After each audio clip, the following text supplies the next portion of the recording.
باللہ من الشیطان الرجیم بسم اللہ الرحمن الرحیم۔ بخاری شریف جلد سوم حدیث نمبر 195۔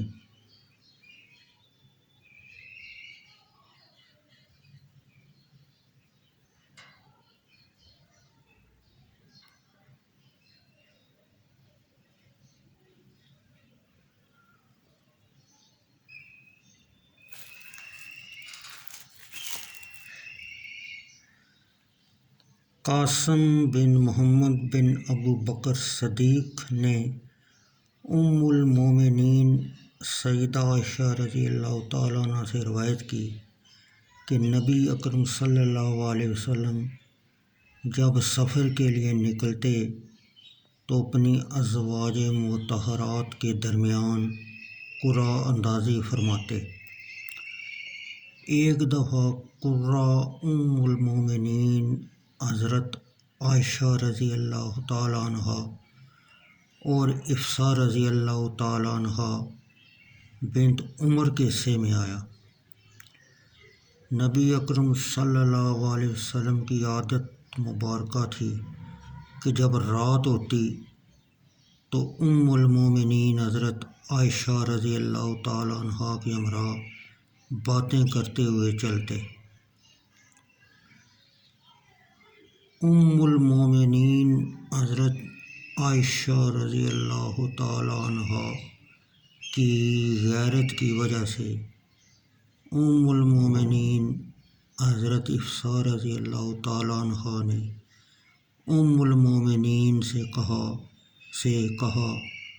کیا آج رات تم میرے اونٹ پر سوار نہیں ہو جاتی اور میں تمہاری سواری پر سوار ہو جاتی ہوں؟ جو تم نہیں دیکھ رہی وہ دیکھو اور جو میں نہیں دیکھتی وہ دیکھو۔ اس سے معلوم ہوتا ہے وہ اکٹھی نہیں تھیں بلکہ علیحدہ علیحدہ تھیں۔ ام المومنین رضی اللہ تعالیٰ عنہ نے کہا جی ہاں ایسا کر لیتے ہیں۔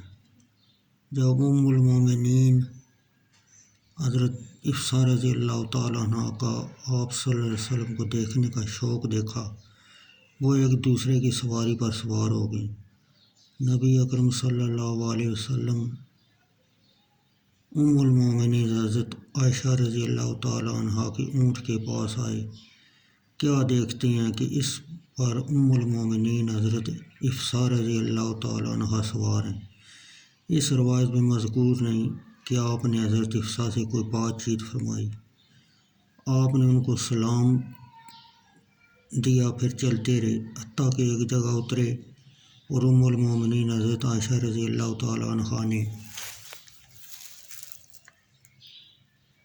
نبی اکرم صلی اللہ علیہ وسلم کو اپنے پاس نہ پایا۔